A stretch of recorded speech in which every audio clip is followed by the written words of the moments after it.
पटना के बापू सभागार में नोनिया समाज के स्वतंत्रता सेनानी बुद्धू नोनिया का जयंती समारोह मनाया गया, जिसमें केंद्रीय कृषि मंत्री शिवराज सिंह चौहान पहुंचे।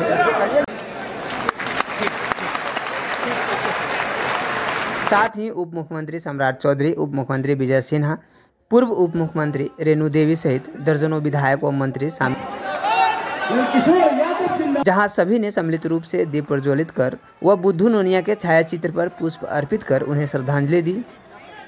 लोगों को संबोधन के दौरान शिवराज सिंह चौहान ने कहा कि दिल्ली अब दूर नहीं, आप लोगों को किसी प्रकार की समस्या हो तो आप लोग मामा को याद करना, मामा आपके लिए हर समय हाजिर है। वहीं आगे संबोधन में उन्होंने कहा कि बुद्धू नोनिया के याद में उनका प्रतिमा पटना में लगाने का वादा करता हूं और उसे जल्द पूरा किया जाएगा। आजादी के लिए नोनिया समाज के सपूत ने अपना सर्वस्व न्योछावर कर दिया था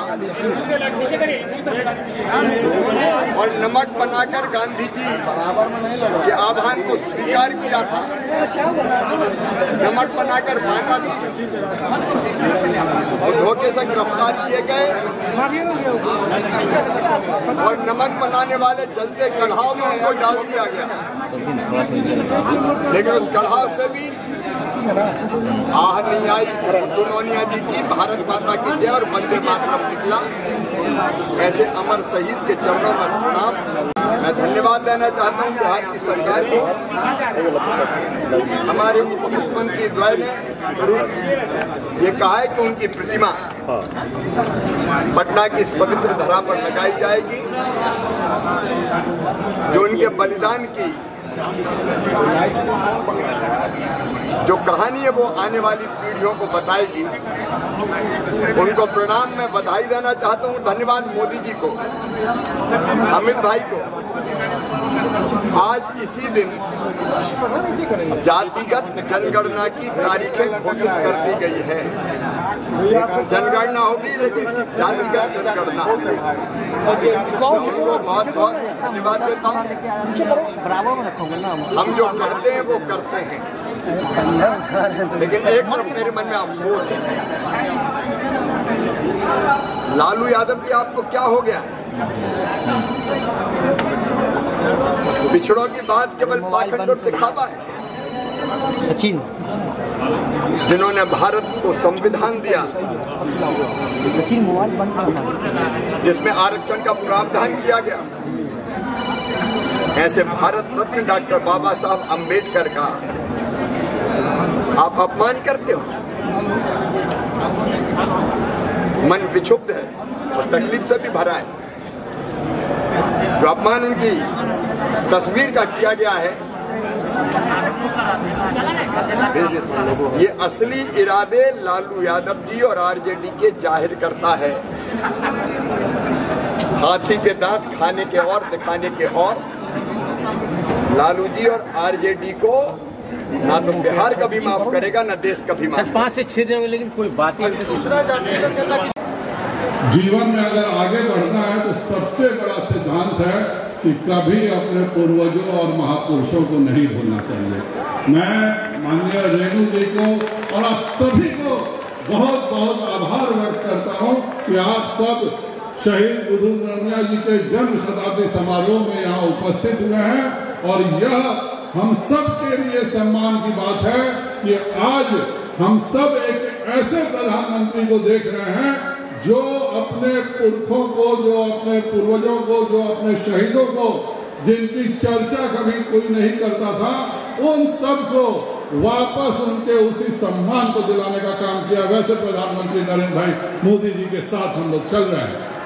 नमक सत्याग्रह सब कोई जानते हैं, नमक सत्याग्रह में गांधी जी की भूमिका सबको जानते हैं, लेकिन उनसे पहले नमक सत्याग्रह के लिए, नमक पर कर देने से ऐतराज करने के लिए, नमक बनाने के लिए शहीद बुद्धू नोनिया जी को जो खौलते नमक के कढ़ाई में डाला गया था, उस शहीद के लिए हम सब इकट्ठा हुए हैं। उसके लिए मैं सभी का बहुत बहुत आभार व्यक्त करता हूँ। हमने यही, भारतीय जनता पार्टी ने यही सबक दिया है, कभी हम अपने पूर्वजों को नहीं भूलेंगे, कभी हम अपने संस्कृति को नहीं भूलेंगे, कभी हम जिस समाज से निकले हुए उस हिंदू समाज के जो भी अच्छा होगा करेंगे। जिन दिन हम लोग अहम राज्य के बारे में कोई नहीं जानता था। यह माननीय मोदी जी आए तो बताया 18 बार जिसने मुगल को हराया उसको आज बताने की जरूरत पड़ती है कि वो कौन हमारा हिंदू नेता था जिसने 18 बार मुगलों को परास्त करने का काम किया। हमारे यहाँ केवल शहीद बुद्धू नोनिया नहीं, नोनिया समाज के अनेक लोगों ने उस समय अंग्रेजों का विरोध किया, नमक बनाया और शहीद हुए, जेल गए, प्रताड़ना सहे, लेकिन अंग्रेजों को औकात बता के रहे और इसी के कारण आज भारत आजाद हुआ है। मैं अपने सभी उन महापुरुषों को बहुत बहुत आभार और धन्यवाद व्यक्त करता हूँ। हम सब मिलकर के एक नया भारत बनाना है, नया विकसित भारत बनाना है। हमारे लिए यह गर्व की बात है कि आज एक अति पिछड़ा समाज का बेटा इस देश का प्रधानमंत्री बना है। हमारे एक अति पिछड़ा समाज की बेटी कैबिनेट मंत्री और मुख्यमंत्री रही हुई है। हमारे एक अति पिछड़ा समाज का बेटा प्रेम कुमार जी आज मंत्री है। हमारे एक अति पिछड़ा समाज के बेटे किशोर बिंद जी वह भी मंत्री रह चुके हैं। यह भारतीय जनता पार्टी और एनडीए का शासन है कि अति पिछड़े समाज को हमेशा ध्यान रखने का काम करते थे। और अब सबसे मैं अनुरोध करूंगा कि हमारे जिन पूर्वजों ने स्वतंत्रता संग्राम के लिए कुर्बानी दिया है, हिंदुत्व के लिए कुर्बानी दिया है, राम मंदिर आंदोलन के लिए कुर्बानी दिया है, वह सब हमारे लिए उन सब शहीदों को हमेशा सम्मान करें। हम सब जब तक अपने पूर्वजों को याद करके इस तरह से इकट्ठा नहीं होंगे, भारत कभी भी विकसित राष्ट्र नहीं बन सकता है। मैं आप सबको बहुत बहुत धन्यवाद देता हूं और मेरे साथ एक बार जोरदार नारा लगाएं, शहीद बुद्धू नोनिया अमर रहें, शहीद बुद्धू नोनिया अमर रहें। भारत माता की, भारत माता की।